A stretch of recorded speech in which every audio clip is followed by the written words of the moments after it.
Student, मैं नीरज कुमार स्वागत करता हूँ आपका यज्ञ विद्या में। आज मैं आपको गुप्त साम्राज्य बताने वाला हूँ। और गुप्त साम्राज्य मान लीजिए ये एक कहानी है, एक इतिहास का कहानी है। ये कौन सी कहानी है? बचपन का दिन याद कीजिए, जब दादी और नानी हम लोग को कहानी सुनाती थी। आज मैं बिल्कुल उसी तरह से कहानी सुनाऊंगा। आपको ये इतिहास नहीं बल्कि एक कहानी लगेगा। तो बिल्कुल मैं चलिए कहानी शुरू करते हैं। और मैं विश्वास दिलाता हूँ कि बस इस कहानी को सुन लीजिए पूरा 45 मिनट, 40-45 मिनट में, और आपको गुप्त साम्राज्य से संबंधित जितना डाउट है सब क्लियर हो जाएगा। चलिए हम लोग शुरू करते हैं गुप्त साम्राज्य या गुप्त की कहानी।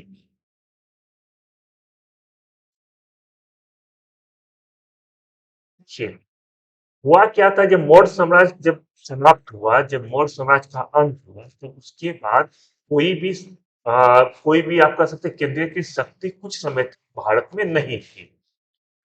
उत्तर में जहाँ कुषाण थे, वही दक्षिण में सातवाहन थे। उसके बाद कुषाणों के अवशेष पर गुप्त साम्राज्य का स्थापना। ठीक है, यहाँ पे देखिए, आप लोग के जानकारी के लिए मैं वीडियो में बहुत सारी चीज को तथ्यों को दिया हूँ जो आपके लिए बहुत जरूरी है समझना और जानना। इसलिए मैं फिर शुरू में बता देता हूँ, जितना भी फैक्ट आपके स्लाइड में दिख रहा है सबको पढ़े।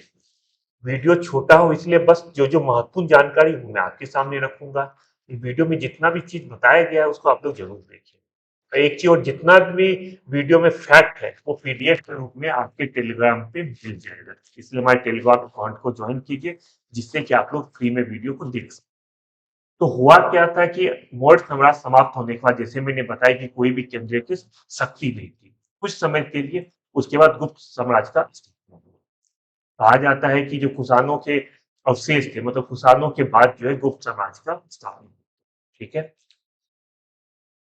देखिए तीन तीन जो है तीसरी शताब्दी में भारत के तीन कोने में तीन नए राजवंशों का उदय हुआ। कौन कौन सा राजवंश था? मध्य प्रदेश के पश्चिमी भाग पे नाग शक्ति, दक्कन भाग पे वाकता, पूर्वी भारत में गुप्त वंश का उदय हुआ। साम्राज्य के बारे में कहा जाता है कि बिहार और उत्तर प्रदेश में थे, खासकर उत्तर प्रदेश में जन्म थे। इसकी जानकारी हमें कहाँ से मिलती है? इसकी जानकारी हमें मिलती है जो उत्तर प्रदेश में जो हमें सिक्के प्राप्त हुए हैं वहां से इनकी जानकारी प्राप्त होती है।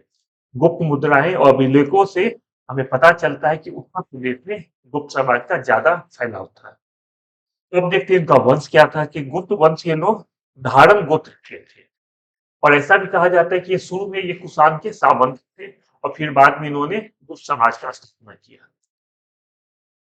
समुद्रगुप्त, इनके जानकारी, गुप्त साम्राज्य की जानकारी का स्रोत क्या है? देखिए, पुराने समय में आप देखते हुए आए हैं, मैं पहले भी आपको बताया हूँ, पुराने समय में आप डेट को लेकर ज्यादा चिंता मत कीजिए। डेट कहीं भी बहुत ज्यादा क्लियर नहीं लिखा हुआ है। इसमें जो डेट मैं मेंशन कर रहा हूँ इस वीडियो में, वो सारा डेट जो है एनसीईआरटी बुक से लिया गया है। 11th क्लास की एनसीईआरटी है, उससे लिया गया है, क्योंकि डेट हर बुक में अलग अलग है। तो 11th की एनसीईआरटी से ये सारा डेट लिया गया है। अगर आपको कहीं भी कंफ्यूजन होता है तो बस इसको फॉलो कीजिए, और रेफरेंस के रूप में आप 11th की एनसीईआरटी हिस्ट्री की उसको देखिए। तो हमें पता कहाँ से चलता है गुप्त वंश के बारे में? देखिए, समुद्रगुप्त का प्रयाग प्रशस्ति अभिलेख, कुमारगुप्त का विलसद स्तंभ लेख, और स्कंदगुप्त का भीतरी स्तंभ लेख, स्कंदगुप्त का एक और था इंदौर कानुपत अभिलेख, भानुगुप्त का एरन अभिलेख। ये सब हमें गुप्त साम्राज्य के बारे में। गुप्त वंश का प्रथम ज्ञात राजा श्रीगुप्त कहलाते हैं। देखिए, हम लोग चंद्रगुप्त वंश के नाम से जानते हैं, लेकिन श्रीगुप्त के बारे में बताया गया है कि श्रीगुप्त गुप्त वंश के प्रथम राजा थे। ठीक है, आप समझ रहे हैं।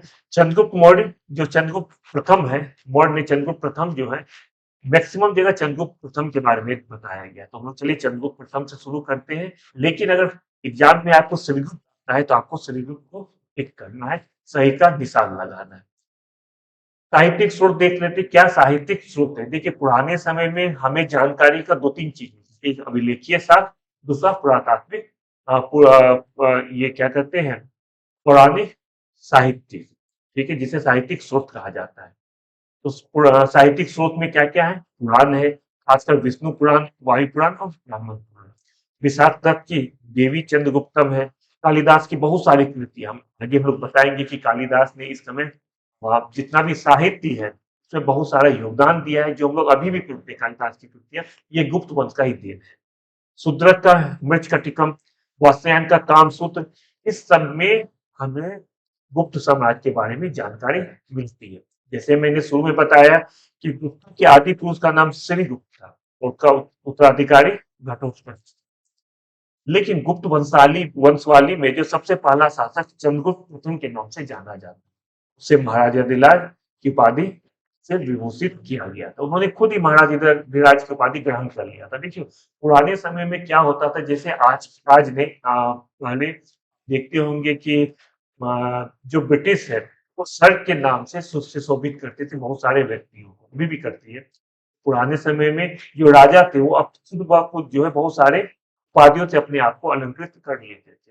तो चंद्रगुप्त प्रथम ने किस नाम से अलंकृत किया? वो महाराजा धिराज के नाम से अपने आप को अलंकृत कर लिया।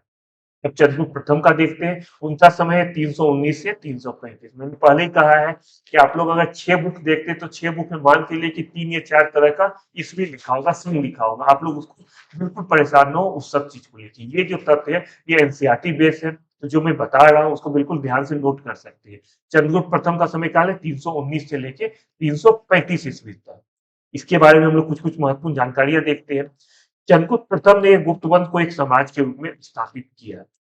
इसी इतिहास में एक नए संवत गुप्त संवत चलाने का श्रेय चंद्रगुप्त प्रथम को दिया जाता है। इन्होंने कौन सा संवत चलाया था? गुप्त संवत। उसका समय काल है 319 से 320 ईस्वी, मतलब 319 320 के आसपास गुप्त संवत चलना शुरू हुआ था।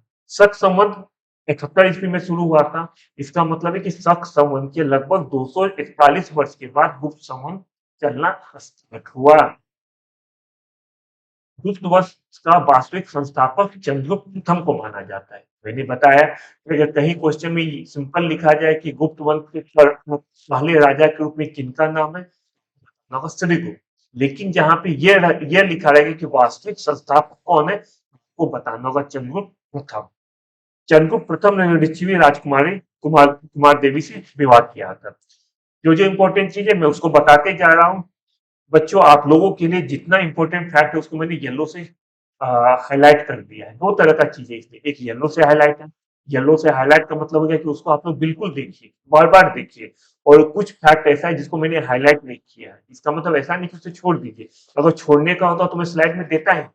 जिसे हाईलाइट नहीं किया गया उसे भी देखिए, लेकिन अगर कम समय हो आपके पास तो येलो से जो हाईलाइट किया गया उसको बिल्कुल और बिल्कुल देखिए।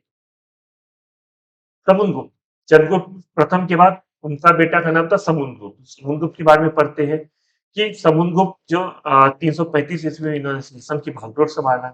उनके समय में गुप्त साम्राज्य का सबसे ज्यादा विस्तार हुआ था समुद्रगुप्त के समय। आपसे पूछा जा सकता है कि किस गुप्त राजा के समय में गुप्त साम्राज्य का सबसे ज्यादा विस्तार हुआ, उसे कहेंगे हम समुद्रगुप्त। पता होगा कि समुद्रगुप्त को भारत का नेपोलियन भी कहा जाता है। आगे हम लोग इसके बारे में चर्चा भी करेंगे क्यों कहा जाता है भारत का नेपोलियन, क्योंकि इनका फैलाव इंडिया में गुप्तों में सबसे ज्यादा था। समुद्रगुप्त की सामरिक विजय का विवरण हरिसेन की प्रयाग प्रशस्ति में। प्रयाग प्रशस्ति समुद्रगुप्त से संबंधित है। एक चीज और बता दूं कि प्रयाग प्रशस्ति में समुद्रगुप्त के अलावा अशोक का भी वर्णन है। अकबर का मंत्री हुआ करते हैं बीरबल। आप लोग अकबर बीरबल का बहुत कहानी सुने हैं, तो बीरबल का नाम है प्रयाग प्रशस्ति में। अपने आप में आश्चर्य की बात है, अकबर का नाम नहीं बीरबल का नाम है। और किसका नाम है? जहांगीर का नाम है। प्रयाग प्रशस्ति में कुल 4 आदमी का नाम है। एक समुद्रगुप्त, दूसरा समुद्रगुप्त हो गया, अशोक हो गया, और तीसरा बीरबल, और चौथा जहांगीर। ये प्रश्न बच्चों आप लोगों से कोई एग्जाम में पूछा जा सकता है, इसको ध्यान रखिए। समुद्रगुप्त ने उत्तर भारत, जिसे आर्यवर्त कहा जाता है, के 9 शासकों को पराजित किया। शासकों का नाम दिया गया है, तो इसे भी ध्यान से देखिए। और इनका जो दक्षिणापथ नीति था वो मुख्य रूप से 3 नीतियों पे आधारित था। जो दक्षिण का नीति था वो 3 नीति था। क्या क्या नीति था? एक था ग्रहण। इसके अंतर्गत क्या होता था? इसके अंतर्गत शत्रु पर अधिकार या पूर्ण विजय। ग्रहण के अंतर्गत शत्रु पे अधिकार करने का पूरी तरह से जीत लिया जाता। उसके बाद है मोक्ष। मोक्ष का मतलब होता है, आप लोग सुनते होंगे, उसे मोक्ष प्राप्त हो गया। इसका मतलब क्या होता है? मोक्ष प्राप्त का मतलब कि मुक्ति मिल गया। मोक्ष जो इनकी नीति था, दक्षिण की नीति विजय का, उसके अंतर्गत क्या होता था? जीत कर शत्रु को मुक्त करना। जैसे मोक्ष में होता है आजाद होना, आदमी के लिए यूज किया जाता है। मोक्ष प्राप्त कर गया मतलब स्वर्ग सिधार गया, आजाद हो गया। तो मोक्ष नीति के अंतर्गत पहले पूरी तरह से जीत लिया जाता था, फिर उसे आजाद कर दिया जाता था या मुक्त कर दिया जाता था। एक है अनुग्रह। राज्य को लौटाकर शत्रु पर दया करना। ये 3 नीति है समुद्रगुप्त के दक्षिण विजय का। दक्षिण राज्य में जो उन्होंने विजय किया था, ये 3 नीति का उन्होंने फॉलो किया था, 3 नीति का अनुसरण किया था। और समुद्रगुप्त की दक्षिणापथ विजय का गुप्त अभिलेख धर्म विजय की संज्ञा प्रदान किया गया है। जो उन्होंने दक्षिण में जितना भी युद्ध जीता है, गुप्त अभिलेख में से धर्म विजय का नाम दिया गया। मतलब इसमें भी कहा गया कि वो धर्म की विजय है। समुद्रगुप्त के समकालीन एक दो फैक्ट कि समुद्रगुप्त के जो समकालीन थे लंका के राजा, उनका नाम था मेघवर्ण। उन्होंने समुद्रगुप्त के पास उपहारों सहित एक दूत मंडल भेजा था तथा गया में मठ बनाने की अनुमति मांगी थी। ये बताने का क्या उद्देश्य है, मुझे ये बताइए। ये बताने का उद्देश्य ये है कि आपसे अगर एग्जाम में पूछा जाए, परीक्षा में अगर आपके सामने एक प्रश्न आता है, किस लंका नरेश मेघवर्ण ने पहाड़ों सहित एक दूत मंडल किस गुप्त राजा के दरबार में भेजा, तो गुप्त राजा क्या नाम है उनका? उनका नाम है समुद्रगुप्त। इसीलिए मैं आपको बताया, ये लोग ध्यान रखिए, ये आपको आ सकता है।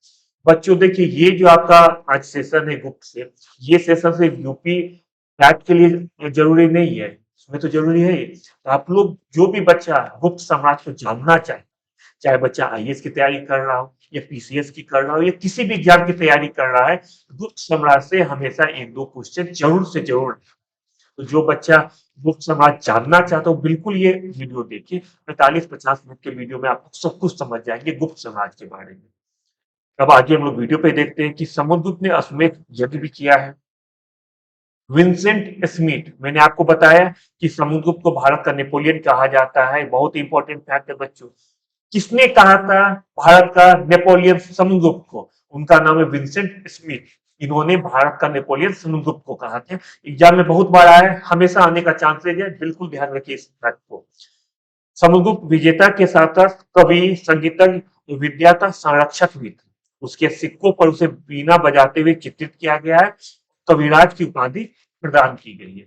यह है समुद्रगुप्त के बारे में बहुत ही महत्वपूर्ण, इसे जरूर ध्यान से देखिए।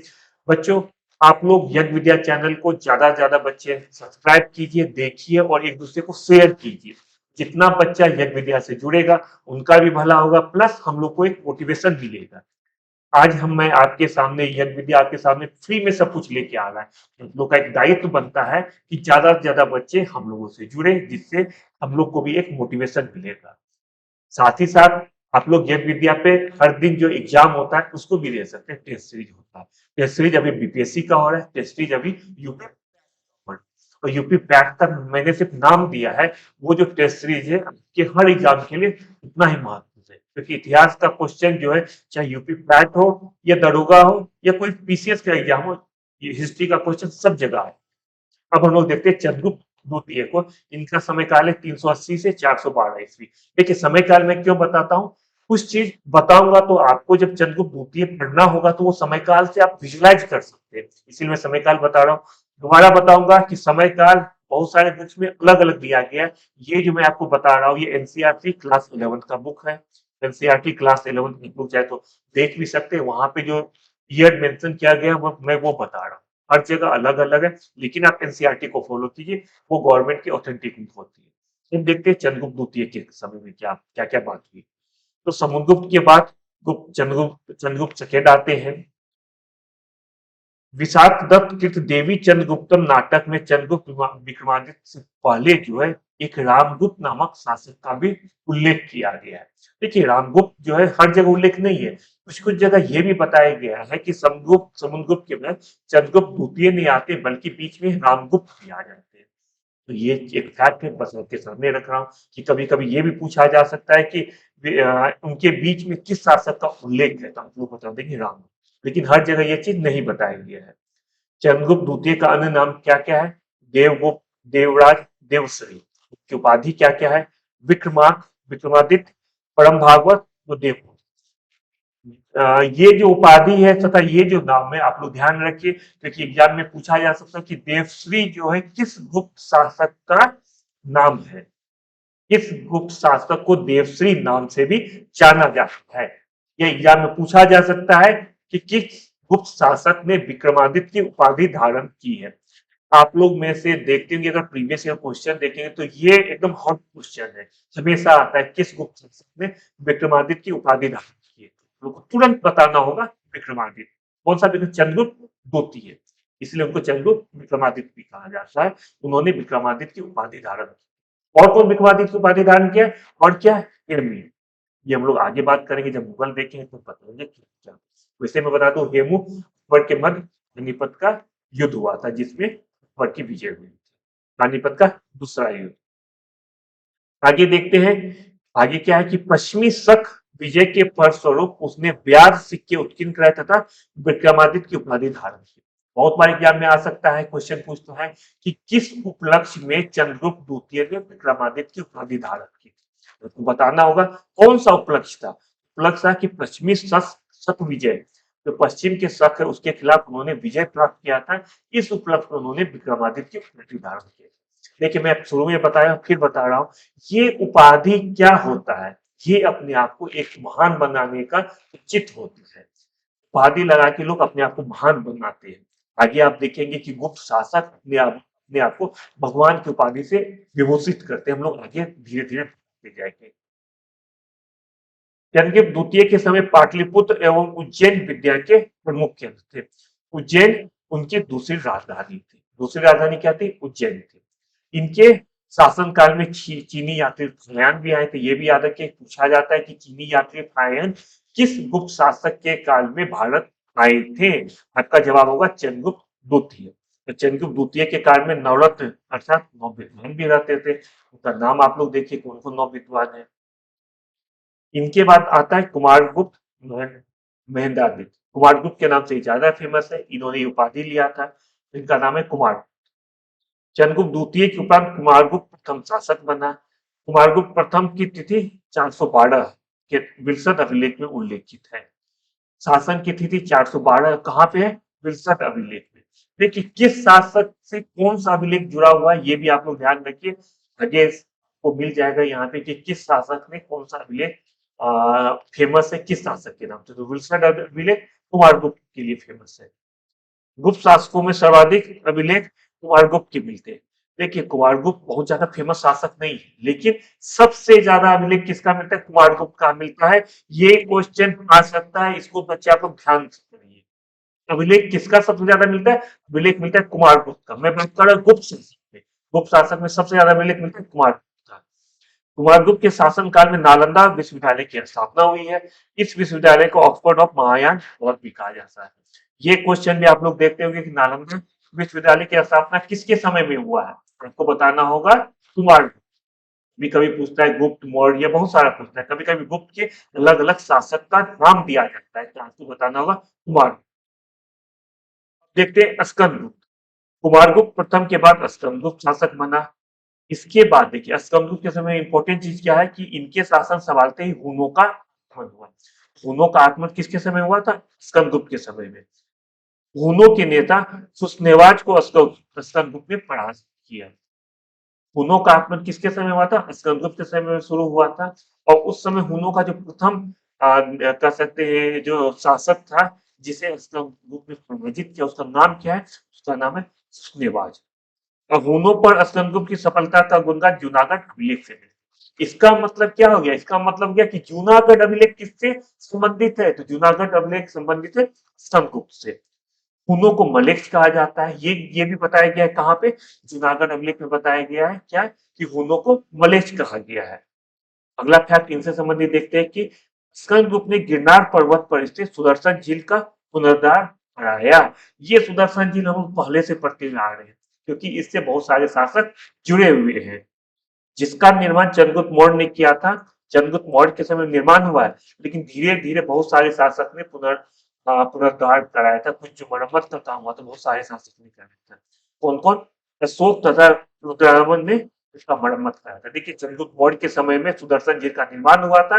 और मरम्मत का कार्य कौन कौन किया था? मरम्मत का कार्य किसके समय हुआ था? अशोक के समय में हुआ है। और किसके समय हुआ है? रुद्रदमन के समय में हुआ। और किसके समय में हुआ है? और हुआ है स्कंदगुप्त के समय में हुआ है। स्कंदगुप्त चीनी सम्राट चीनी सम्राट के पास एक राजदूत भी भेजे थे, इसके भी ध्यान रखिए। अन्य शासक यहाँ तक महत्वपूर्ण शासक था। कुछ छोटे-मोटे शासक हैं, उसमें भी 1-2 पॉइंट है, उसे हम लोग समझ लेते हैं। कौन-कौन है कि स्कंदगुप्त के उत्तराधिकारियों में सबसे इंपॉर्टेंट है बुद्ध। इसे ध्यान रखिए। बुद्धगुप्त बौद्ध धर्म को मानने वाले थे। ये प्रथम गुप्त शासक थे जो बौद्ध धर्म को अपनाए थे। इसके बाद और भी बहुत शासक हुए जो बौद्ध धर्म को अपनाए, लेकिन प्रथम शासक जो बौद्ध धर्म को अपनाए वो थे बुद्धगुप्त। नरसिंहगुप्त बालादित्य ये बौद्ध गुप्त के उत्तराधिकारी थे। उसने हुन नरेश मिहिर कुल को पराजित किया। ये पूछा जाता है कि मिहिर कुल को किसने पराजित किया, तो मिहिर कुल को पराजित किया है नरसिंहगुप्त बालादित्य। देखिए नरसिंहगुप्त बालादित्य बहुत ज्यादा फेमस नहीं है, ना ही बहुत ज्यादा साम्राज्य विस्तार के लिए के रूप में जाने जाते हैं, लेकिन फिर भी उसने हुन शासक मिहिर कुल को पराजित किया। ये एग्जाम में आपसे पूछा जाएगा, तो हो सकता है आप लोग में से ज्यादा सर बचे स्कंदगुप्त या समुद्रगुप्त लगा थे। क्यों? क्योंकि हम लोग को लगेगा कि वो लोग पावरफुल शासक थे, पावरफुल राजा थे, लगेगा कि समुद्रगुप्त बहुत पावरफुल थे तो उन्होंने ही हराया। लेकिन गलत है बच्चों। क्यों गलत है? क्योंकि समुद्रगुप्त के समय में हुन आक्रमण शुरू ही नहीं हुआ था। तो अभी देख रहे हैं कि जो मिहिर कुल है उसको कौन पराजित किया? उसको पराजित किया नरसिंहगुप्त बालादित्य पराजित किया। अब अगला शासक कौन है? भानुगुप्त। भानुगुप्त का क्या फेमस है? भानुगुप्त का फेमस है एरन अभिलेख। एग्जाम में मुझे लगता है, जहां तक मुझे याद आ रहा है, मैं सारे पीसीएस ये सारे वनडे एग्जाम के बारे में तो मुझे एग्जैक्ट आइडिया नहीं है, लेकिन मैं 90% बता सकता हूं कि भानुगुप्त से जब भी सवाल आया है तो भानुगुप्त से सवाल आया है, सिर्फ और सिर्फ एरन अभिलेख को लेके सवाल आया। मैं 90% श्योर हूँ। आपने मुझे बताया, कमेंट करके बताया कि नहीं सर इसके अलावा भी सब क्वेश्चन है। इसलिए आप लोग याद रखिए एरन अभिलेख किससे संबंधित है? भानुगुप्त से। आखिर एरन अभिलेख में से है क्या? एरन अभिलेख में सती प्रथा का प्रथम अभिलेखित प्रमाण मिलता है। एरन अभिलेख, एरन अभिलेख किससे संबंधित है? ये भानुगुप्त से संबंधित है। विष्णुगुप्त इस वन का अंतिम शासक था। अंतिम शासक इसलिए आप लोग नाम ध्यान रखिए, विष्णुगुप्त।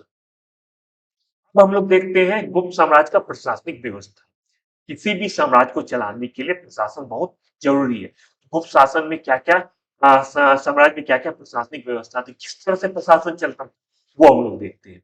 तो देखिए मौर्यों के विपरीत यहाँ के राजा महाराजाधिराज, परम भट्टारकर, एक लाख परमेश्वर, इस तरह के आडंबर क्या कहते हैं उपाधि धारण किए थे। मैंने आपको बताया कि जब शासक अपने आप को महान बनाने का कोशिश करता है तो बहुत सारा उपाधि धारण करता है। गुप्तों ने ऐसा ही किया था।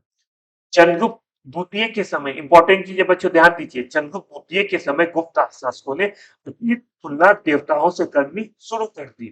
कुषाण शासकों ने जहां देवपुत्र अपने आप को बोला, लेकिन गुप्त शासकों ने अपने आप को देव की उपाधि बता दी। मतलब गुप्त शासकों ने बताया कि मैं देवता हूं, मैं तो भगवान हूं। ये किसने कहा? ये गुप्त शासकों ने कहा। अपने आप को भगवान बना दिया। क्यों बना दिया? जनता के सामने अपने आप को भगवान बनाया, अपनी मान्यता को ज्यादा बढ़ाने के लिए, जिससे उनका गुणगान ज्यादा हो।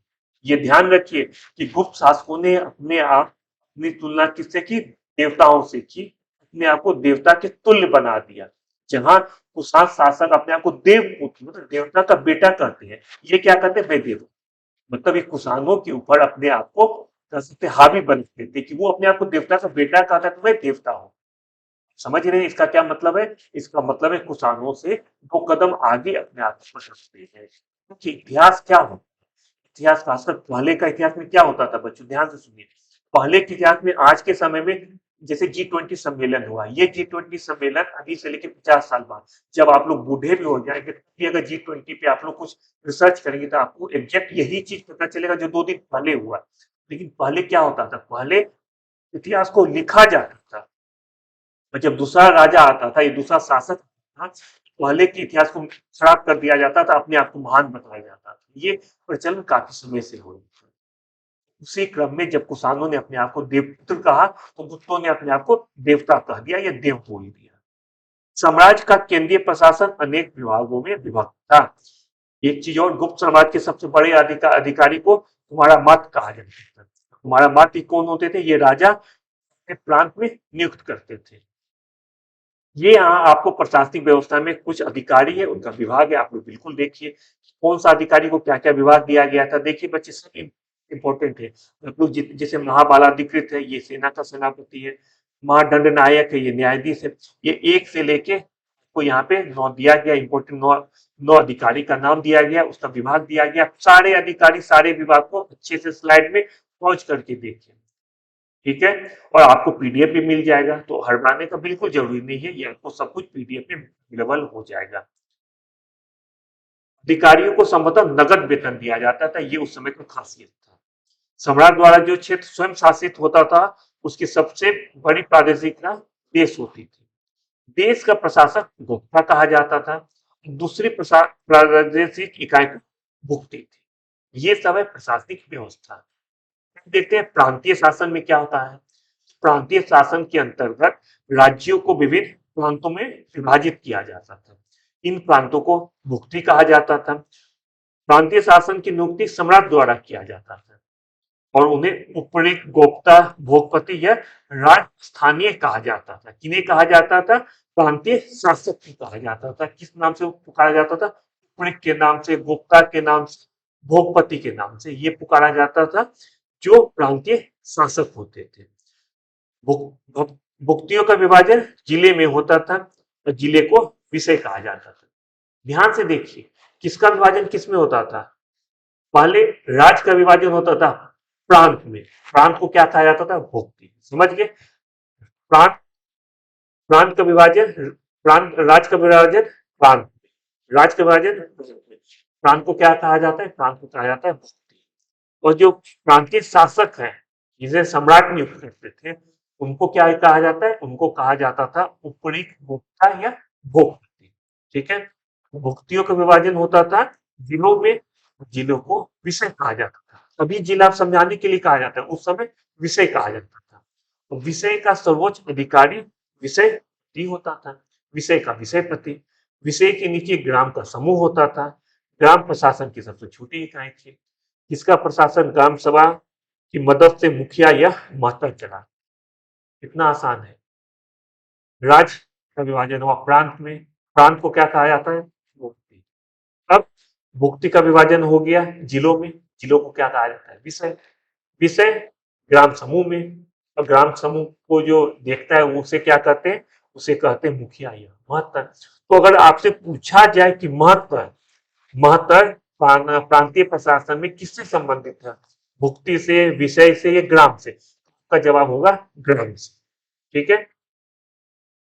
सीमांत प्रदेश का शासक गुप्ता कहा।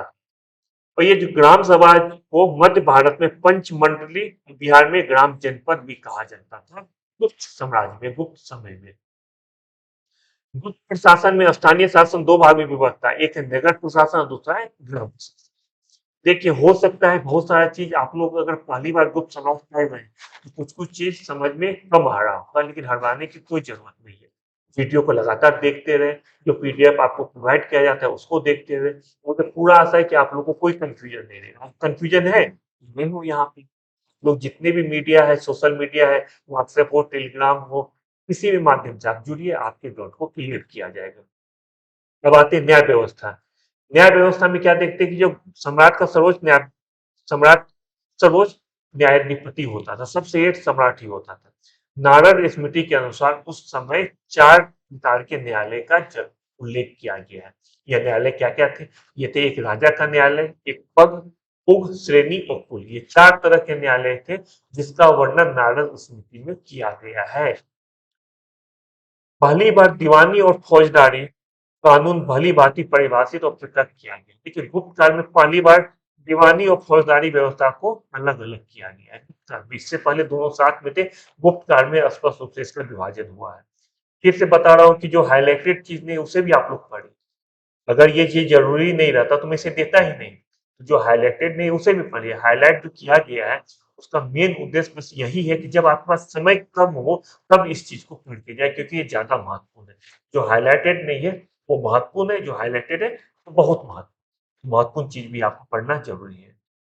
अब हम लोग देखते हैं राजस्व का स्रोत क्या था। हर व्यवस्था में चाहे शासक वर्ग हो चाहे अभी हो, भी सरकार टैक्स लगाती है। उस समय भी राजस्व के लिए टैक्स लगाया जाता था। क्या था राजस्व का व्यवस्था? आइए देखते हैं। तो भूमि से उत्पन्न उत्पादन का 1/6 भाग का अधिकारी होता था राजा। और ये कुछ प्रकार का कर है, उसे देख लीजिए। एक है भाग। भाग क्या होता था? भूमि का उपज का 1/6 हिस्सा भाग होता था। उद्रक किसे कहा जाता था? ये एक प्रकार का भूमिकर, ये भी था उद्रक।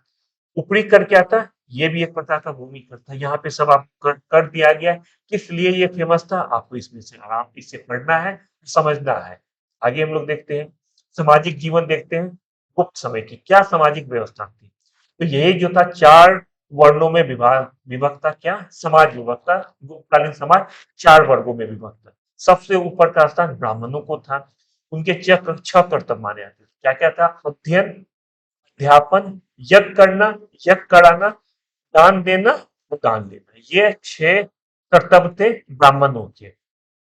वेनसांग ने शूद्रों को खेतिहर या कृषक वर्ग के रूप में उल्लेखित किया है गुप्त काल में। इस काल में शूद्रों की आर्थिक दशा में सुधार भी हुआ है। शूद्रों की स्थिति में सुधार हुआ है, ये आप देखते हैं किस काल में? गुप्त काल में। अगर पूछा जाएगा शूद्रों की स्थिति में सुधार हुआ या और गिरावट हुआ, तो आपको बताना होगा कि शूद्रों की स्थिति में पहले से सुधार हुआ है। गुप्तकालीन अभिलेखों में कायस्थ जाति का उल्लेख मिलता है। देखिए बच्चों, ये क्वेश्चन में बहुत बार पूछा गया, कायस्थ जाति, इसका सबसे पहले उल्लेख कहाँ हुआ है? गुप्त साम्राज्य में हुआ है कायस्थ जाति का उल्लेख। ठीक है, तो कायस्थ जाति का उल्लेख हुआ, इसका मतलब है कि उस समय ये वर्ग, अभी भी आप देखते हो ये वर्ग ज्यादातर जो पढ़ाई लिखाई से में जाने जाते हैं। कायस्थ वर्ग, वैश्य वर्ग के कर्म कृषि और व्यवसाय थे।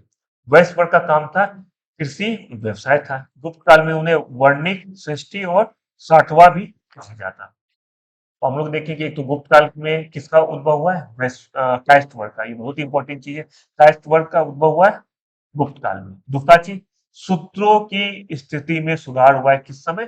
गुप्त काल में। ये भी ध्यान रखिए। जो दास प्रथा, दास का व्यवस्था, दास प्रथा थी नहीं थी, उसके बारे में हम लोग देख लेते हैं कितनी प्रकार की थी, कौन क्या कहता है।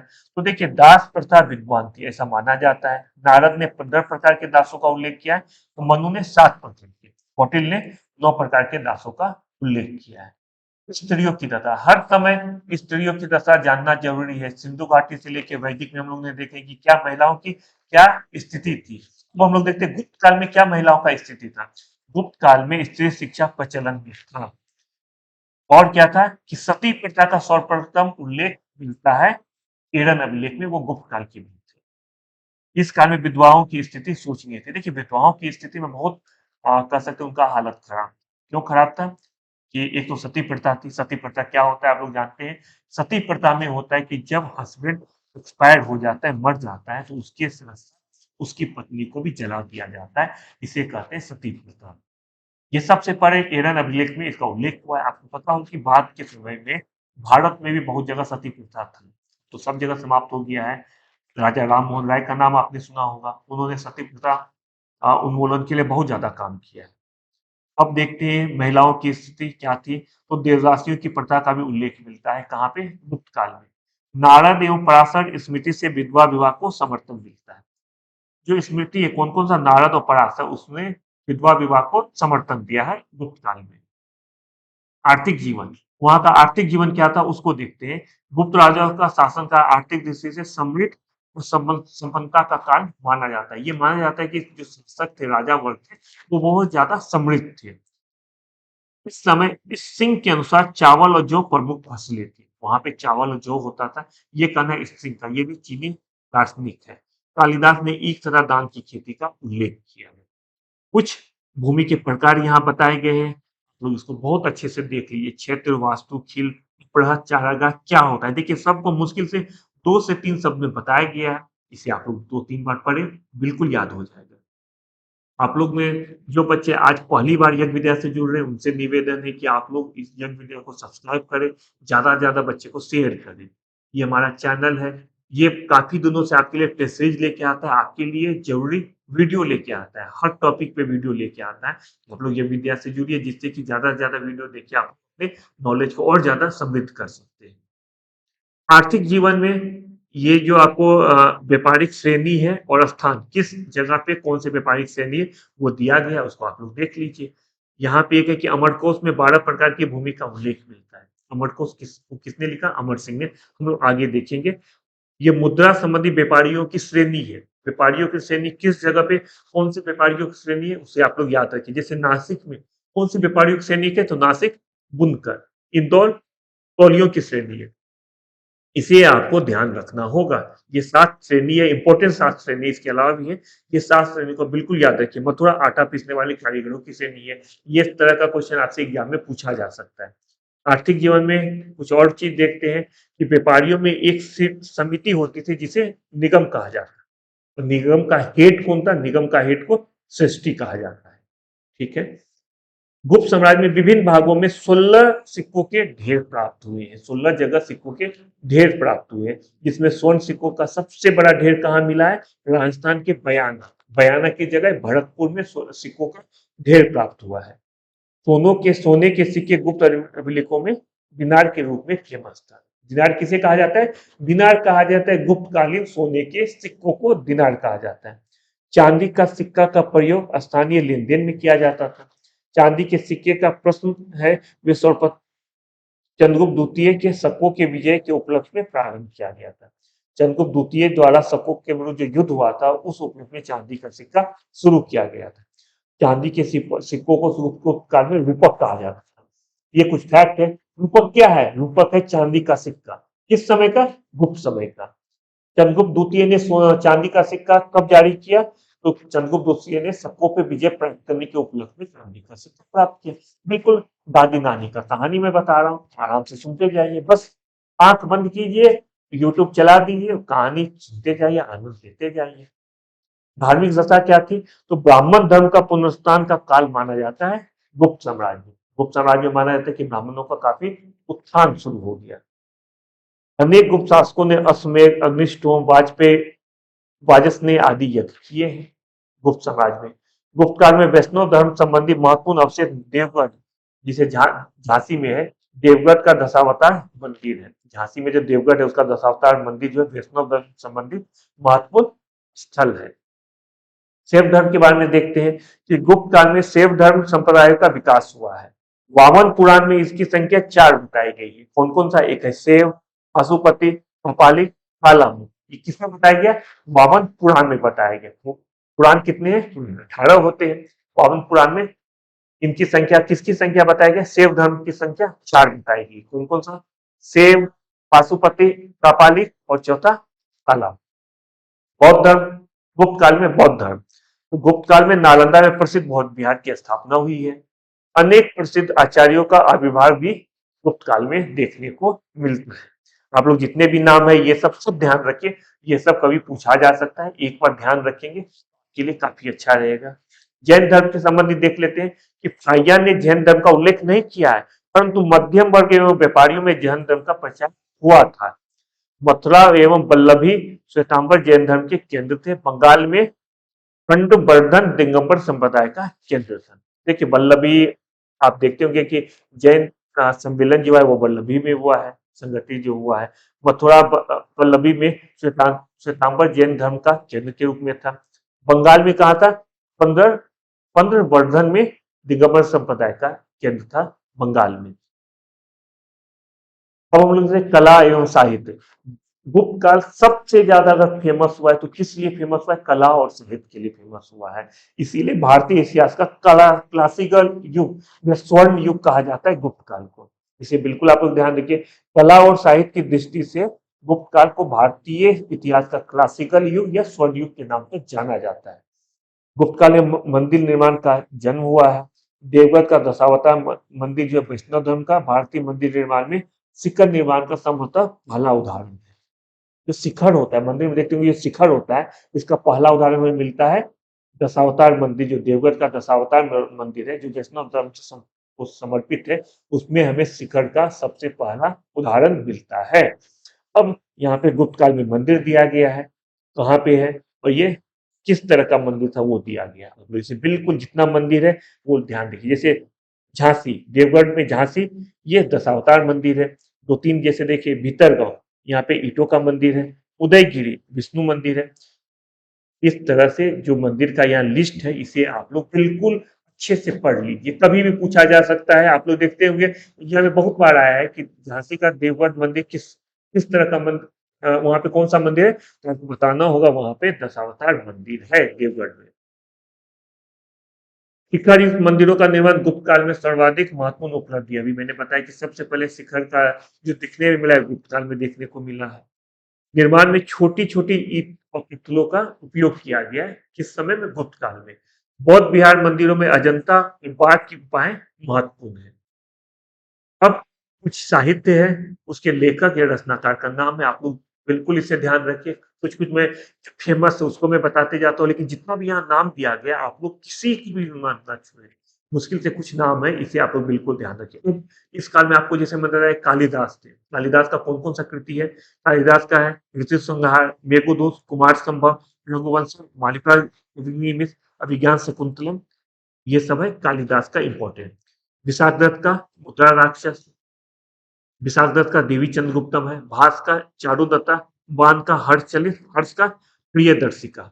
ये सब इम्पोर्टेंट है। जो यहाँ पे हाईलाइट किया गया है, फिर बता रहा हूँ, जो हाईलाइट किया गया वो बहुत महत्वपूर्ण है। जो हाईलाइट किया गया वो महत्वपूर्ण है। अगर महत्वपूर्ण नहीं होता तो मैं वीडियो में देता ही नहीं। तो जितनी भी हाईलाइटेड है चीज है उसे आप लोग 6 बार देखिए, जो हाईलाइटेड नहीं है उसे 2-3 बार देखिए, सिंपल। कला और चित्रकला देखते हैं गुप्त काल में। तो इस समय जो शिल्प कला का जन्म विशेषतः मथुरा शैली द्वारा स्थापित प्रतिमाओं पर आधारित है। कहाँ का? गुप्त काल।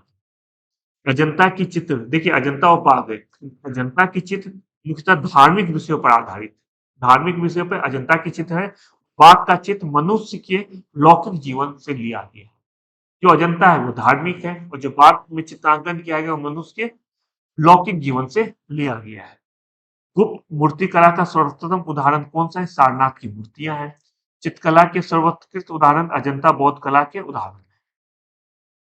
साहित्य, अभी हम लोगों ने साहित्य देखा था पहले पीछे, उसको हम लोग और उसके बारे में कुछ-कुछ चीज़ देख लेते हैं कि पुराणों का जो रूप अभी हम लोग देखते हैं, उसकी रचना गुप्त काल में हुई है। अनेक स्मृतियाँ, सूत्र और भाष्य उस समय लिखा गया है। इस काल का सर्वाधिक भव्य अवशेष दिल्ली का प्रसिद्ध लौह स्तंभ है। आप लोग सब जानते होंगे कि कहा जाता है कि दिल्ली के महरौली में कुतुब मीनार के पास जो लौह स्तंभ है, वो चंद्रगुप्त तृतीय का है, जिसे विक्रमादित्य कहा जाता है। लेकिन वहाँ पे सिर्फ चंद्र नाम दिया गया है, लेकिन हमारे इतिहासकार उसको बताते हैं कि वो चंद्रगुप्त द्वितीय का हो सकता है। आप लोग, फिर मेरा निवेदन है कि जो बच्चे आज यज्ञ विद्या से पहली बार जुड़े हैं, वो ज़्यादा से ज़्यादा बच्चे को शेयर करें, खुद सब्सक्राइब करें, नोटिफ़िकेशन, जिससे कि आप टाइम टू टाइम मिलता रहेगा। जो ऐप है हमारा यज्ञ विद्या ऐप है, उसे गूगल प्ले स्टोर से डाउनलोड करें और जो टेस्ट होता है रात के 9 बजे और रात के 10 बजे, 2 टेस्ट होता है डेली, उसे आप लोग सारे बच्चे ज़रूर दें। अब हम लोग गुप्त साम्राज्य से संबंधित कुछ क्वेश्चन देखते हैं। अभी हम लोग ने क्या देखा है? अभी हम लोग ने गुप्त साम्राज्य की कहानी सुने हैं, दादी नानी का कहानी सुने। ये सोच लीजिए राजा रानी की कहानी है, जो अभी हम लोगों ने सुना है कि एक राजा थी, उसका एक राजकुमारी थी। ये भी उसी तरह का कहानी है जो अभी मैंने आपको सुना है। कहानी की तरह सुनेंगे, हमेशा याद रहेगी। अब उस कहानी का क्या-क्या क्वेश्चन हो सकता है, ये हम लोग कहानी का क्वेश्चन देखते हैं। अमरकोश के लेखक अमर सिंह किस शासक के दरबार से जुड़े हुए थे? तो ये जुड़े हुए थे चंद्रगुप्त सेकंड। गुप्त संवत का प्रारंभ करने का श्रेय किसे दिया जाता है? हम लोग शुरू में देखें, चंद्रगुप्त फर्स्ट को दिया जाता है। चंद्रगुप्त फर्स्ट ने गुप्त संवत जो शुरू किया था, किस उपलक्ष्य में किया है? इसने क्या अपने राजारोहण के स्मारक के रूप में किया है? प्रयाग प्रशस्ति अभिलेख का लेखक हरिसेन किस शासक का दरबारी कवि थे? ये समुद्रगुप्त के शासन के काल में दरबारी थे। सोने की मुद्रा कहा जाता था किसे? दिनार, हम लोग देख चुके हैं। कुमार संभव महाकाव्य किस कवि ने लिखा है? आप लोग सब जानते हैं, कालिदास। कालिदास का जितना भी महाकाव्य है, बच्चों आप लोग उसका एक लिस्ट मैंने दे दिया, उसे बिल्कुल याद कर लिए। सिर्फ कालिदास ही ने गुप्त काल में जितना भी साहित्य रचा गया, सारा महत्वपूर्ण है। तो सबको एक बार देख लिए। नालंदा विश्वविद्यालय की स्थापना किस युग में हुआ? ये हुआ है गुप्त काल में। किसने किया है? कुमार गुप्त ने किया। दोनों चीज याद रखिए, आगे क्वेश्चन भी है। गुप्त युग में भूराजस्व की दर कितनी थी? हम लोग पढ़े, कितना है? 16 है। कहा गया? 16 है। दिल्ली के मेहरौली के कुबत उल इस्लाम मस्जिद के प्रांगण में स्थित लौह स्तंभ में किस शासक का नाम मिलता है? ये मिलता है चंद्र का नाम मिलता है। कालिदास द्वारा रचित बालिका अग्निमित्र नाटक का पात्र है अग्निमित्र, ये हम जानते हैं। समुद्रगुप्त की सैनिक उपलब्धियों का वर्णन किस अभिलेख में है? तो यह प्रयाग प्रशस्ति अभिलेख में। हम लोग देख चुके हैं प्रयाग प्रशस्ति अभिलेख में। साथ ही साथ किसका किसका उल्लेख है तो मैंने बताया है, किसका किसका है? सुत का है, और किसका है? दुर्जन का, और किसका है? जहांगीर का है। ये 4 का उल्लेख है समुद्रगुप्त की प्रयाग प्रशस्ति में। तो चारों को ध्यान जरूर रखिए। कौन सा राजवंश हुनों के आक्रमण से अतिरिक्त बहुत ज्यादा विचलित हुआ? ये विचलित हुआ क्यों? क्योंकि गुप्त के समय बहुत ज्यादा हुनों का आक्रमण हुआ करता था। कौन सा नाटक कालिदास ने नहीं लिखा है? 3 लिखा है। कौन सा नहीं लिखा है? जानकी रमन उन्होंने नहीं लिखा है। अजंता गुफाओं की और बाढ़ की गुफाओं मध्य प्रदेश में कहाँ स्थित है? ये धार जिला में स्थित है। गुप्त वंश की अवधि क्या है? इसकी अवधि 319 से 500 के बीच की है। ठीक है। बाल विवाह की प्रथा का कब प्रारंभ हुआ? देखिए मुझे कंफर्म नहीं, ये हो सकता है ये 319 से शायद 550 भी है। एक बार आप लोग कंफर्म कर लें 319 से 500 होगा कि 319 से 550 है। मुझे लग रहा है शायद 550, एक बार कंफर्म कर लें। बाल विवाह की प्रथा आरंभ हुई थी, कब आरंभ हुई थी? गुप्त काल में आरंभ हुई थी। सोने के सर्वाधिक सिक्के किस काल में जारी किए गए? ये गुप्त काल में जारी किए गए हैं। गुप्तकालीन सिक्के का सबसे बड़ा ढेर कहाँ प्राप्त हुआ? आप लोग को मैंने बताया कहाँ पे हुआ? राजस्थान में हुआ। राजस्थान के किस जिले में? भरतपुर जिले में। भरतपुर के किस खास स्थान पे? बयाना में हुआ है। इस तरह याद रखिए। किस गुप्त शासक ने नालंदा विश्वविद्यालय का संस्थापक माना था? किस गुप्त शासक को नालंदा विश्वविद्यालय का संस्थापक माना जाता है? पहले भी मैंने बताया, वो नाम है कुमारगुप्त का। कहा गया? कुमारगुप्त का। कुमारगुप्त फर्स्ट, क्योंकि ये सेकंड थर्ड भी हुआ है, मेनली कुमारगुप्त फर्स्ट जो है वही फेमस है, इसीलिए हम लोग कुमारगुप्त ही जानते हैं। कुमारगुप्त फर्स्ट, अगर एक्सप्लिसिट कहा जाए तो कुमारगुप्त फर्स्ट कहेंगे। गुप्त काल में उत्तर भारतीय व्यापार निम्नलिखित में किस एक से संचालित होता था? ये ताम्रलिप्ति से संचालित होता था। चांदी के सिक्के क्या कहलाते थे गुप्त काल के? ये रूपक कहलाते हैं। हम लोग पढ़ चुके हैं कि चांदी का सिक्का गुप्त काल में रूपक के नाम से जाना जाता है। चंद्रगुप्त द्वितीय के काल में विद्या, कला और साहित्य का महान केंद्र कौन सा था? हम लोग देखें उज्जैन। विद्या, उज्जैन बहुत बड़ा केंद्र था साहित्य। उज्जैन क्या था? गुप्त काल की द्वितीय राजधानी भी थी। वर्तमान गणित में दशमलव प्रणाली के आविष्कार का श्रेय किस युग में दिया जाता है? ये गुप्त युग में दिया जाता है। गुप्त शासक ने अपने सिक्कों पर अपने को बीना बजाते हुए आकृति में अंकित करवाया। समुद्रगुप्त ने करवाया। हम लोग सारा कुछ हम लोग भी नोट्स में देख चुके हैं। किस गुप्त शासक ने दक्षिणापथ में स्थित 12 राज्यों पर धर्म विजय प्राप्त की थी? ये समुद्रगुप्त ने। उसको मैंने बताया कि जो उनका विजय था, समुद्रगुप्त का जो विजय था दक्षिणापथ में स्थित 12 राज्यों पे, उसे क्या बोला गया? उसे विजय की संज्ञा दी गई है। सर्वा सर्व राजा छोड़ता सभी राजाओं को उखाड़ फेंकने वाला किसने उपाधि धारण की थी? ये समुद्रगुप्त ने उपाधि धारण की। ये आप लोग आसानी से याद रख सकते हैं। समुद्रगुप्त को भारत में नेपोलियन कहा जाता है। क्यों? क्योंकि गुप्त शासक में समुद्रगुप्त का जो फैलाव था, जितना उन्होंने विजित क्षेत्र किया था, उतना किसी भी गुप्त शासक ने नहीं किया था। इसलिए कहीं भी अगर इस तरह का विजय से संबंधित क्वेश्चन आता है तो ज्यादा चलते हैं समुद्रगुप्त।